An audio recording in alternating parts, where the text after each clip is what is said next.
Hello बच्चों, कैसे हैं आप। हमने कल पढ़ा था पाठ नंबर 7 तृतीयक एवं चतुर्थक क्रियाकलाप। तृतीयक क्रियाकलाप की बात की हमने, उत्पादन और विनिमय को लिया हमने, विनिमय परिवहन पढ़ा, संचार पढ़ा, व्यापार पढ़ा और हम आएंगे सेवाओं के अंदर। सेवाएं हम पढ़ रहे थे और सेवाओं के अंदर मैंने बताया था कि सेवाओं की जो सेक्टर की बात आती है, इसमें बैंकिंग सेवा भी होती है, इसमें बीमा सेवा भी होती है, बीमा सेवा जो होती है वो भी होती है, और इसके साथ में आपके अचल संपदा जो आपकी लैंड होती है वो भी होती है, और अन्य कई चीज़ें भी होती हैं। सेवाएं, अब देखिए, सेवाएं एक ऐसा उद्योग है, ये एक प्रत्यक्ष सेवा है। सेवा भी कैसी है? प्रत्यक्ष। ये आप थोड़ा सा इस पर ध्यान रखना। ये तृतीयक सेवाओं में प्रत्यक्ष आती है, चतुर्थक में अप्रत्यक्ष आती है, उसके बारे में हम बात करेंगे। तो आपके यहाँ पर आएगी प्रत्यक्ष सेवाएं। अब ये जो प्रत्यक्ष सेवाएं होती है, इनको कई साधनों के द्वारा चलाया जाता है। जैसे एक ये भी उद्योग है। अब इसमें जैसे मान लीजिए हम बात करते हैं प्रत्यक्ष सेवा में, अगर हम बात करते हैं परिवहन की बात करते हैं, जैसे परिवहन है, तो परिवहन में कैसे आप ये बात रखिए, जैसे मान लीजिए उद्योग है, आपको उद्योगों के सामानों को लेकर जाना है, या फिर कहीं पर आपको लोगों को एक स्थान से दूसरे स्थान पर लेकर जाना है, या दोनों को लेकर जाना है आपको, उसके लिए आप क्या काम करेंगे? परिवहन को यूज करेंगे। तो परिवहन जो एक सेवा है, सेवा एक सेक्टर ऐसा होता है जिसके द्वारा आपको व्यक्ति अपनी आपको सेवा उपलब्ध कराता है और उसके बदले में आप उसको पारिश्रमिक देते हैं। तो ये तृतीयक सेवा में आता है सेवाएं। जैसे मैं आपको बात करूं, कुछ आपके सेवाओं में हम बात करें, कुछ निम्न स्तरीय सेवाएं होती हैं। निम्न स्तरीय हम इसकी बात कर सकते हैं, सेवाएं हैं। जैसे मान लीजिए आप, निम्न स्तरीय सेवाओं का मतलब ऐसी सेवाएं जिसके अंदर आपका अधिक मानसिक श्रम नहीं लग रहा हो, शारीरिक श्रम के द्वारा आप सेवाएं उपलब्ध करा रहे हैं। जैसे मान लीजिए आपने एक मजदूर को बुला लिया, मजदूर ने काम कर लिया, इमारत बना दी, तो वो एक निम्न स्तरीय सेवा के अंदर आएगी। निम्न स्तरीय के मतलब ये नहीं काम छोटा है, निम्न स्तरीय का मतलब है कि उस शारीरिक श्रम के द्वारा इसमें योगदान दे रहा है। और जो मानसिक श्रम से, जितना मानसिक श्रम होगा उतना ही आपका पारिश्रमिक बढ़ जाएगा और उतनी ही आपकी सेवा उच्च स्तर की हो जाएगी। तो इसमें जैसे मान लीजिए नल साज है वो आ जाएगा, या फिर कोई पंसारी की दुकान है वो आ जाएगी, या फिर कोई धोबी है, धोबी घाट है, धोबी वाला क्षेत्र है, वो इसमें आ जाएगा, निम्न स्तरीय सेवाओं में आ जाएगा। हम उच्च स्तरीय सेवाओं की बात करते हैं। इसमें उच्च स्तरीय सेवाएं, तो उच्च स्तरीय सेवाओं में क्या आएगा? उच्च स्तरीय सेवाओं में आप जानते हैं जैसे डॉक्टर हैं, चिकित्सक हैं, वो आ जाएंगे। इसमें अध्यापक आ जाएगा, जैसे मैं आपको पढ़ा रहा हूँ, या फिर आपके वकील जो आपको एडवाइस देते हैं, वो सब इसके अंदर आ जाएंगे। खास बात यह है कि यहाँ पर होता है शारीरिक श्रम, यानी यहाँ पर कौन सा हो रहा है? शारीरिक श्रम, और यहाँ पर हो रहा है मानसिक श्रम, यहाँ पर हो रहा है आपके मानसिक श्रम।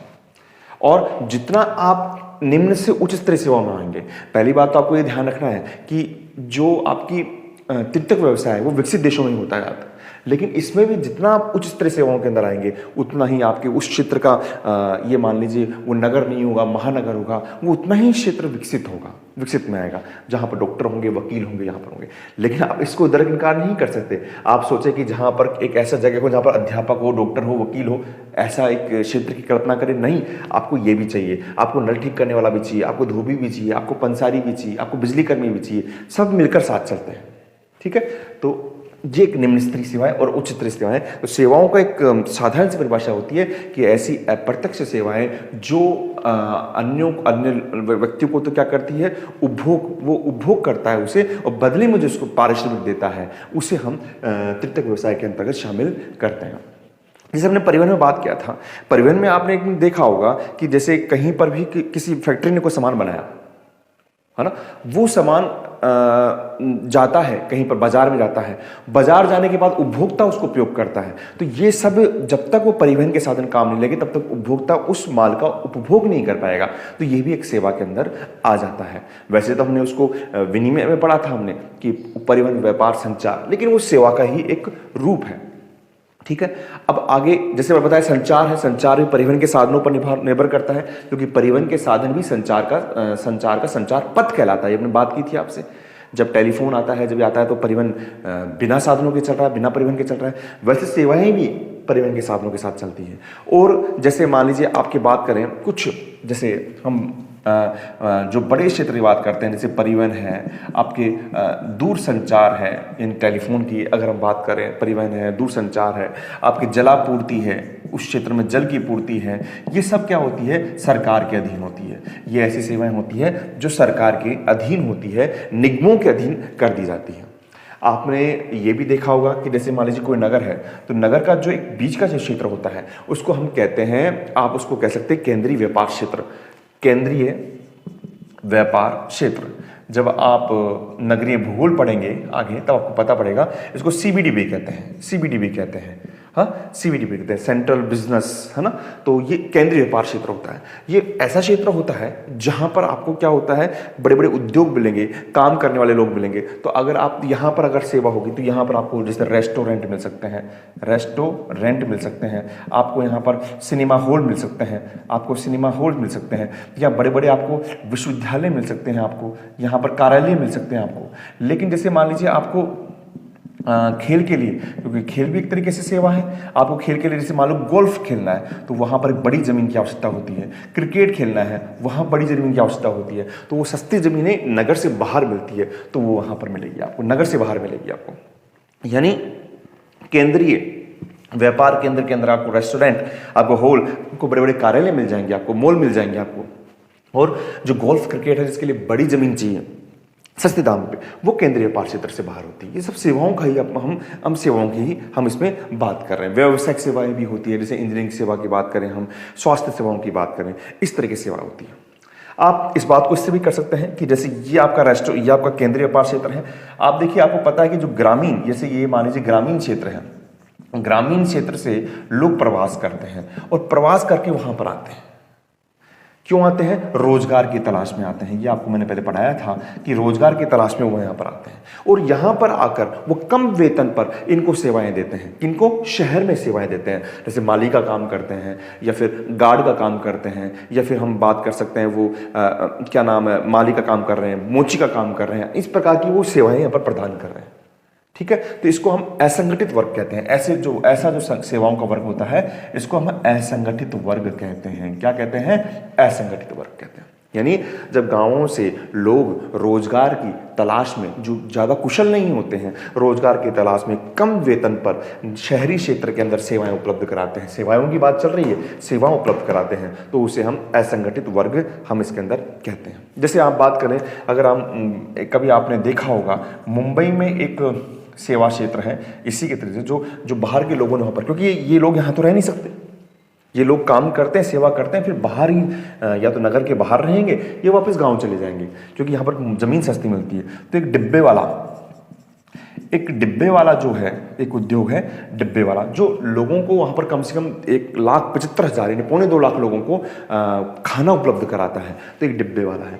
तो देखिए, आप इसमें सेवाएं पढ़ी, सेवाओं के अंदर आपको ये लिखना है कि प्रत्यक्ष सेवाएं होती है, ये ऐसी सेवाएं जिसमें उपभोक्ता को उसको सेवा उपलब्ध कराई जाती है, बदले में उसको पारिश्रमिक या मजदूरी मिलती है, और इसमें बैंकिंग, बीमा, अचल संपदा आती है। इसके अंदर क्या होता है कि जैसे परिवहन की बात करें तो परिवहन उद्योगों को भी सेवा उपलब्ध करा रहा है, या लोगों को, या दोनों को भी करा रहा है। निम्न स्तरीय सेवाएं होती है जो शारीरिक श्रम पर आधारित होती है, उच्च स्तरीय सेवाएं होती है जो मानसिक श्रम पर आधारित होती है। कुछ परिवहन, दूरसंचार, जलापूर्ति जिसमें सरकार का कंट्रोल होता है, और मेन सेंटर पे आप जानते हैं जहाँ शहर होगा वहाँ पर आपको अच्छी सेवाएं मिलेगी, और जैसे दूर दूर जाते रहेंगे वहाँ पर सेवाओं का स्तर कम होता जाएगा। तो ये सेवाएं हैं। तो आपने मतलब तृतीयक क्रियाकलाप में आपने अपने सब कुछ पढ़ लिया है। हमने परिवहन पढ़ लिया है, हमने व्यापार पढ़ लिया है, हमने संचार पढ़ लिया है, और फिर हमने सेवाओं को भी पढ़ लिया है। अब हम देखेंगे इसमें तृतीयक व्यवसाय के अंदर और कुछ जो महत्वपूर्ण बातें हैं जहाँ से प्रश्न भी बनते हैं। आपको यह आएगा कि तृतीयक क्रियाकलाप में संलग्न लोग, तृतीयक क्रियाकलाप में संलग्न, देखिए ये आप ध्यान रखिए, जिस देश के अंदर, जिस क्षेत्र के अंदर जहां पर लोग तृतीयक क्रियाकलाप में ज्यादा संलग्न होंगे, जुड़े होंगे, वो क्षेत्र उतना ही विकसित होगा।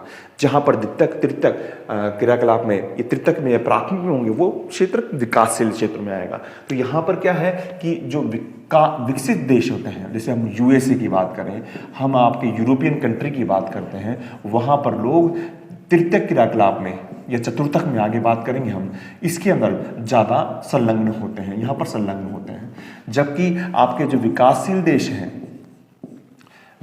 देश हैं, अभी हम भारत भी बात कर रहे हैं, भारत भी विकासशील देश से विकसित देशों में जाना जा रहा है, लेकिन ये किस पे रहते हैं? प्राथमिक प्लस द्वितीयक कार्यों में संलग्न होते हैं। एक हम इसमें एक अपवाद ले सकते हैं, कनाडा। कनाडा क्या है? वो लकड़ी काटने पर, यानी लकड़ी काटने पर है, प्राथमिक कार्य पर संलग्न है, लेकिन वो किस में आता है? विकसित देशों की श्रेणी में आता है। उसने प्राथमिक व्यवसाय को इस तरीके से बदला है कि वो विकसित देशों की इसमें श्रेणी में आ रहा है। ठीक है, आप इसको समझ रहे होंगे।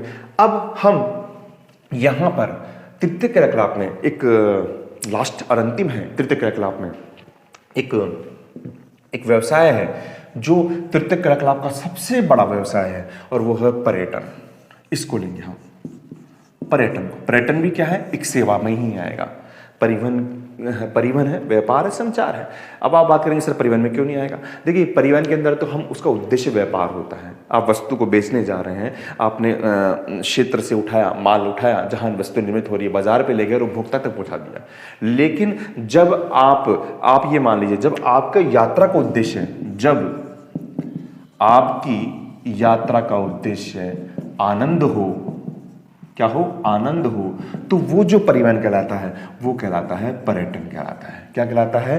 पर्यटन कहलाता है। यानी जब परिवहन के साधनों का प्रयोग है, आपकी यात्रा का उद्देश्य आनंद हो, प्रमोद हो, आप अपने मनोरंजन के लिए जा रहे हो, तो वो क्या कहलाएगा? पर्यटन कहलाएगा। इसलिए ये क्या है? एक तरीके से सेवा के अंदर आता है। ये किस में आएगा? सेवा में आएगा। क्योंकि आप किसी क्षेत्र पर जा रहे हैं, वहाँ पर आप 2 या कुछ दिन तक रुकते हैं और आप आनंद का अनुभव करते हैं, तो एक तरीके से आपको मानसिक शांति मिलती है। तो वो आप कुछ चीज़ लेकर नहीं आ रहे हैं, लेकिन आपकी सेवा हो रही है, और बदले में आप जहाँ रुकते हैं वहाँ पर आप अपना धन खर्च करते हैं, तो एक तरीके से दूसरों को भी रोजगार मिलता है। अभी हम बात करेंगे। तो पर्यटन क्या है कि जब आपकी यात्रा का उद्देश्य आनंद या मनोरंजन हो, तो उसे हम पर्यटन में लेते हैं, उस परिवहन को हम पर्यटन के अंदर लेते हैं।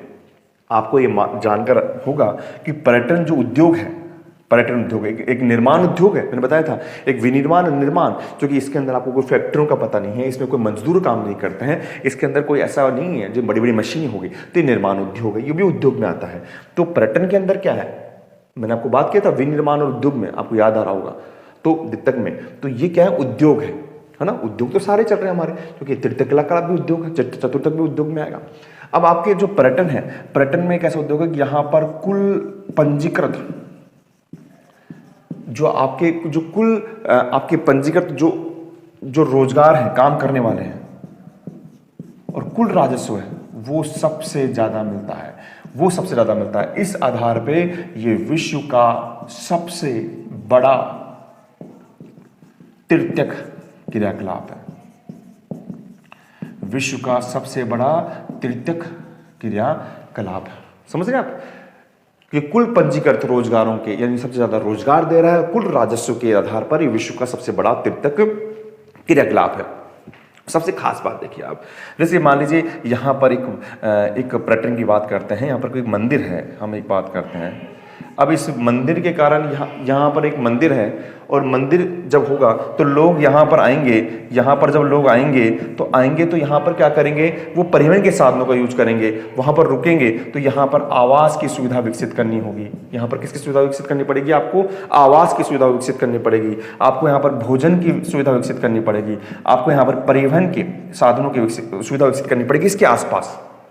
तो आप यहाँ पर एक मंदिर है या कुछ भी मान लीजिए आप, एक ऐतिहासिक स्थल है, कोई किला है, उसको लोग देखने के लिए आ रहे हैं, तो वहाँ पर लोग रुकेंगे, कुछ स्टे करेंगे। इसी कारण आवास, यानी लोग मकान बनाएंगे, मकानों को किराए पर देंगे, होटल की व्यवस्था होगी, यहाँ पर भोजन यानी रेस्टोरेंट खुलेंगे, वहाँ पर साधन ले जाने के लिए परिवहन के साधनों की होगी। तो इस प्रकार जो पर्यटन उद्योग होता है वो अन्य उद्योगों को क्या कर लेता है, वो उस पर आश्रित करते हैं, वो अन्य उद्योगों को पोषित करता है। यानी पर्यटन उद्योग अन्य उद्योगों को पोषित करता है। हमने एक बार बात की थी कि जो ये उद्योग जो होते हैं, ऐसे उद्योग क्या होते हैं? ये छोटी छोटी अर्थव्यवस्था को जन्म देते हैं। ये एक ऐसे समूह अर्थव्यवस्था, यहां हमने बात की थी, ये एक तरीके से समूह अर्थव्यवस्था का एक बहुत अच्छा उदाहरण है। समूह अर्थव्यवस्था का क्यों?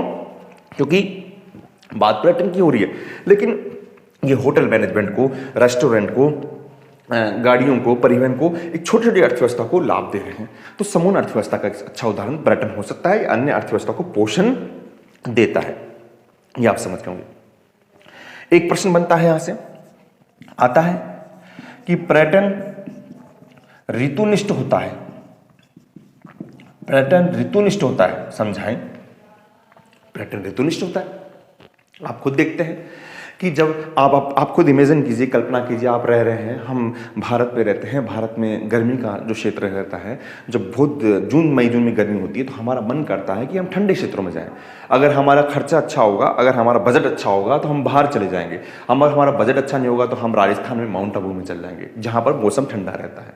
ऋतुनिष्ठ यानी हम गर्मी में हैं, हमको ठंडा मौसम चाहिए तो ऋतु के हिसाब से वहां चले गए। लेकिन जब आप ठंड में होंगे तब आप माउंट आबू नहीं जाएंगे, तब आप क्या जाएंगे, जब आप जहां पर ठंडी है तो आप क्या आएंगे, गर्म क्षेत्र में जाना पसंद करेंगे, जैसे जैसलमेर में जाना पसंद करेंगे, हाँ, ये गर्म क्षेत्र में जाना पसंद करेंगे। तो बताइए ऋतुनिष्ठ हुआ ही नहीं हुआ? यानी पर्यटन ऋतुनिष्ठ होता है क्योंकि पर्यटन पर जलवायु का और क्षेत्र विशेष का, वहां का आपके अवकाश की अवधि का फर्क पड़ता है। क्योंकि आपके अवकाश भी कैसे आते हैं, गर्मियों के अवकाश अलग होते हैं, सर्दियों के अवकाश अलग होते हैं। तो पर्यटन ऋतुनिष्ठ होता है क्योंकि जब इसमें आप ले सकते हैं, क्योंकि उदाहरण विश्व के स्तर पर नहीं तो आप देखिए कि क्या होता है कि यूरोपियन कंट्री में जब बर्फ जमी रहती है, वहां पर आप देखना यूरोपियन कंट्री में, तो भूमध्य सागर का जो क्षेत्र होता है या दक्षिण यूरोप में इटली वाला जो क्षेत्र होता है, वहां पर उनकी तुलना में थोड़ी गर्मी होती है। तो क्या करते हैं वो लोग, सर्दी के अंदर जब बर्फ जमीन होती है तो वहां पर वो आते हैं, पर्यटन के लिए आते हैं। ऋतुनिष्ठ हो गया। लेकिन जब क्या होती है, वहां पर गर्मी होती है ना, बर्फ पिघल जाती है, तो लोग वहां पर चल जाते हैं या भारत के क्षेत्रों में आते हैं। हाँ, सबसे ज्यादा जो पर्यटन के लिए लोग आते हैं, अगर आपकी बात करें तो वो आपके पास में भूमध्य सागरीय क्षेत्र जो है, भूमध्य सागरीय क्षेत्र, मैं आपकी उसको चर्चा कर चुका हूं। दक्षिणी यूरोपीय देश और भारत में पश्चिमी तट का नाम क्यों ले रहा हूं मैं आपको? पश्चिमी तट का नाम ले रहा हूं मैं आपको मुंबई के कारण, और सबसे बड़ी चीज गोवा के कारण। यहां पर केरल भी है।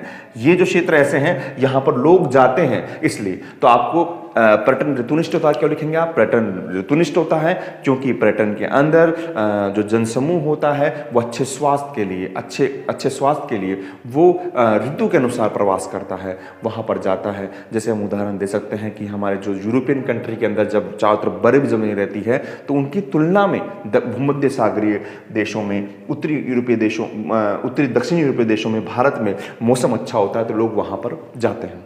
ठीक है। और जब भारत के अंदर गर्मी होती है तो लोग ठंड के अंदर क्या होता है, ठंड की प्राप्ति के लिए यूरोपियन कंट्री के अंदर जाते हैं। तो पर्यटन क्या होता है, ऋतुनिष्ठ होता है। यह आप अगर प्रश्न आ जाए तो आप इसमें लिख सकते हैं। अब देखो पर्यटन प्रदेश क्या है, हमारे बता दिया। आपके पास में आ जाए कि हमारे जो पर्यटन प्रदेश कौन से हैं, तो पर्यटन प्रदेश आपके भूमध्य सागरीय क्षेत्र है, दक्षिण यूरोपीय देश हैं जिसमें इटली आ गया, और भारत का पश्चिमी तट आ गया जैसे मुंबई है, गोवा है और केरल है। ये भारत के या विश्व के प्रमुख पर्यटन प्रदेश हैं। अब देखिए आपके पास में आता है कि पर्यटन प्रदेश होते क्या है। आप देखिए कोई पर्वतीय क्षेत्र होगा, वो होगा, जैसे हम बात करें, हम रानीखेत की बात करते हैं, कुल्लू मनाली की बात करते हैं। आपके कोई ऐतिहासिक स्थल होगा, कोई किले होंगे। जैसे भारत के अंदर बात करें तो भारत तो ऐतिहासिकों की धरोहर है। आपको अगर ताजमहल देखना है, आपको लाल किला देखना है, आपको अगर मंदिरों का सिलसिला देखना है तो आप दक्षिणी भारत की तरफ जाएंगे। आप कलाकृतियाँ देखनी है, आपको सांस्कृतिक धरोहर देखनी है। तो ये भी क्या होते हैं, ये पर्यटनों को आकर्षित करते हैं। अब पर्यटन को प्रभावित करने वाले कारक हम इसमें पढ़ेंगे। पर्यटनों को प्रभावित करने वाले कारक ये देखिए आप,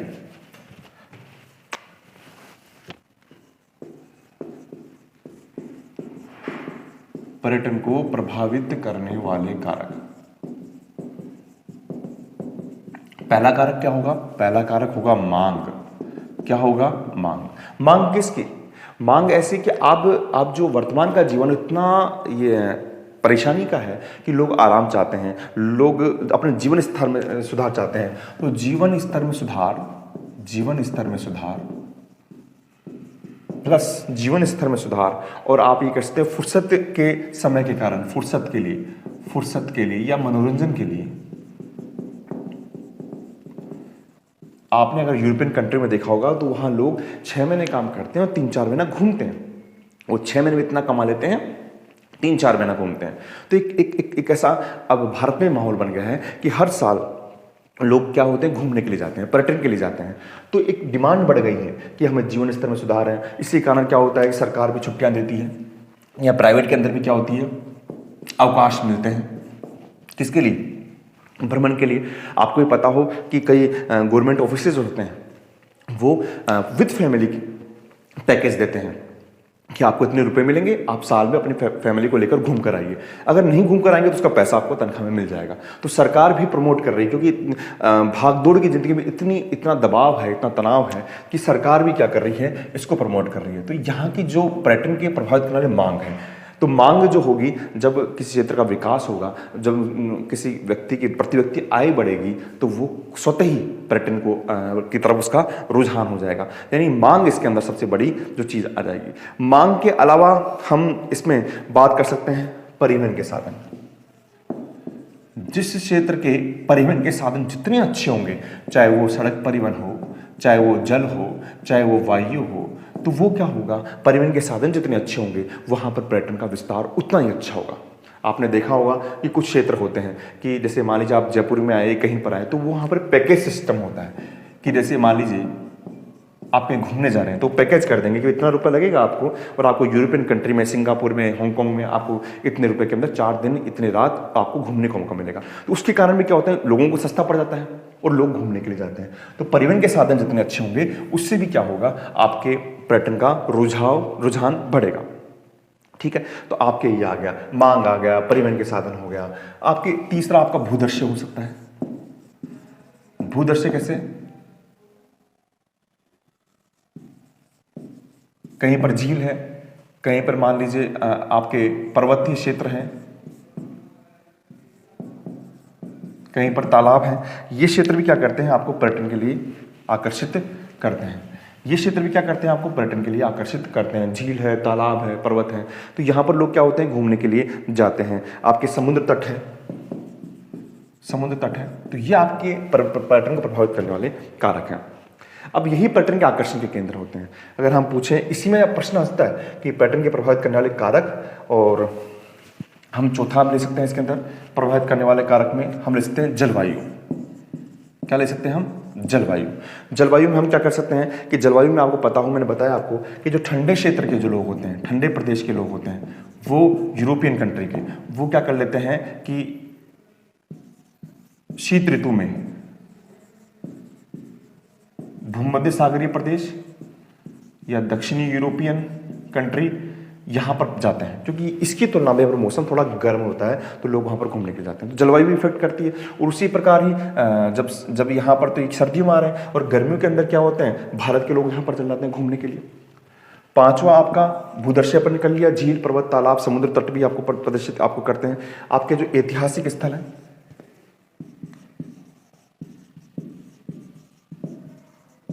वो भी आपको प्रभावित करते हैं। कई ऐसे होते हैं ऐतिहासिक स्थल हैं जो आपको प्रभावित करते हैं। जैसे मान लीजिए हम भारत में ताजमहल की बात करें, लोग कहीं भी आएंगे लेकिन वो ताजमहल को देखने जाएंगे। तो एक उसके अंदर क्या होता है कि वो लोगों को आकर्षित करता है। धार्मिक स्थल है, जैसे आप मान लीजिए राजस्थान में आते हैं तो लोग अजमेर में जाते हैं, ख्वाजा मोइनुद्दीन चिश्ती की दरगाह पर जाते हैं, वाराणसी में जाएंगे आपके, अयोध्या में जाएंगे आपके, इस तरीके से लोग जाते हैं। तो ये भी क्या होता है, धार्मिक स्थल पे लोगों को आकर्षित करते हैं। ठीक है, और प्रभावित करने वाले ये आपके कारक हो गए, ये प्रभावित करने वाले कारक हो गए। और इसी में ही अगर मैं प्रभावित करने वाले के साथ मैं पूछ सकता हूं कि पर्यटन को आकर्षित, यानी इसका एक सवाल आता है, पर्यटन को आकर्षित करने वाले बिंदु, पर्यटन को आकर्षित करने वाले बिंदु, तो उसमें भी आप मांग लिख सकते हैं, परिवहन लिख सकते हैं, भूदृश्य लिख सकते हैं, जलवायु लिख सकते हैं, ऐतिहासिक स्थल लिख सकते हैं, धार्मिक स्थल लिख सकते हैं।